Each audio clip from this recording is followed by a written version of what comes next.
Hey guys, welcome back to my YouTube channel. If you saw my last video, you already know that I applied to these 8 schools and got accepted into all of them, which still feels kind of crazy to say, and if you haven't seen that video, I definitely recommend you check it out after this one to find out where I committed. But in today's video, I'll be breaking down my college stats from GPA and test scores to my extracurriculars and of course my college essay, which is what I really think tips my application in the right direction. So if you're curious about how I got into all 8 schools or want some direction on what you can do to get your application stand out, without further ado, let's get into the video. Let's go.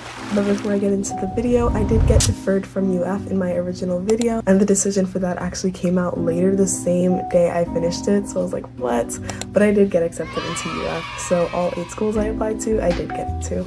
Starting off with GPA and classes, I have a cumulative unweighted GPA of 3.7 and a weighted GPA of 4.9. I started building my GPA early unintentionally because of middle school classes that gave me high school credits. So in middle school, I took Biology 1 honors, Algebra 1 honors, Spanish 1 and 2 honors, and then Geometry honors, which counted as high school credits. So that helped boost my high school GPA before I even entered high school. But when I did, I continued with honors level courses throughout my high school career, eventually getting into AICE, AP, and dual enrollment my senior year, which boosted my GPA and in turn boosting my class rank, so I'm currently 9 out of my senior class. In 9th grade, the honors courses I took were Chemistry honors, Algebra 2 honors, and World History honors, and that's when I first was introduced to AICE, taking AICE General Paper, and AP, which I took AP Human Geo. I passed all those classes, but I did not pass the test for AP Human Geo, which I'll tell you a little bit about that later, because that ended up being the only AP score I ended up sending to colleges. Like, all the AP tests I took after that, they didn't send it and I didn't know, and I was like, oh my gosh,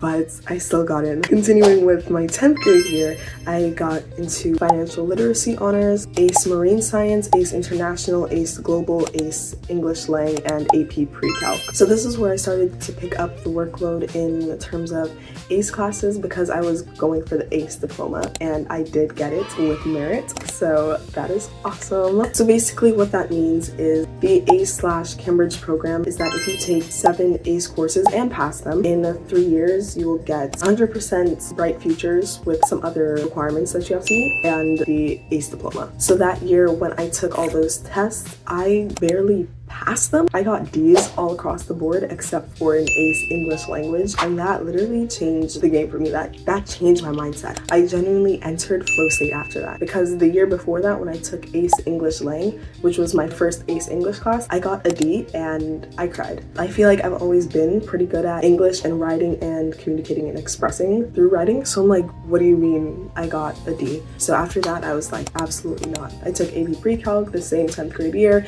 and I passed that with a 3. But going into 11th grade with that same flow state, like I'm getting my grind, I'm getting this AICE diploma, I took AICE English Literature, AICE US History, and AICE Environmental Management, and I passed all of those with 2 B's and 1 A in AICE English Literature. Oh my goodness, like going from just getting D's, then a B, and then an A in AICE Literature, I was like, I'm on top of the world right now. I was so genuinely so excited because I was like, this is so crazy. I've never gotten this before. So I was absolutely ecstatic. That same 11th grade year, I also took Statistics honors and AP Psych. AP Psych was like, oh my gosh, best class, favorite class. I cannot wait to take Psych again in college if I can. I would literally love that so much. I got a 4 in AP Psych, and now currently senior year, I'm taking AP Gov and English 4 honors. I don't currently take a math class, but semester 1 I did dual enroll math and philosophy.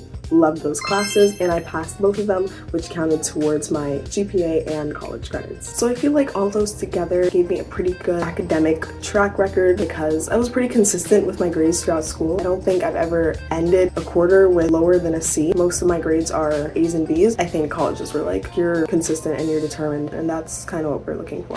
Going into test scores, I did not take the ACT because I was like, whatever, like I'm literally about to graduate kind of, and I'm like, I've put all my my eggs into studying for the SAT, like I'm not taking ACT. But I definitely do recommend that. Like if the SAT is not working out for you, I definitely recommend exploring other options, because one of the tests you might test better on, and some people just don't do well on tests. Even if your test scores aren't great, but you have a decent track record, like I was saying, with your classes and your grades generally like that, you should be okay with like supplemental things like your essay and your extracurriculars. My final SAT that I gave to colleges was my 1330, which I have the whole process from the first time I took it in 11th grade to the last time I took it in June of last year. It's in a whole playlist in my playlist tab on my channel, so definitely go check that out. That tells you everything from the first day I took it, and I got something in the 1100s, and then I tried taking practice tests, taking again, and I just could not get out of that 1100 jail. And I'm like, what is going on? Because like colleges aren't going to take me if I have an 1100,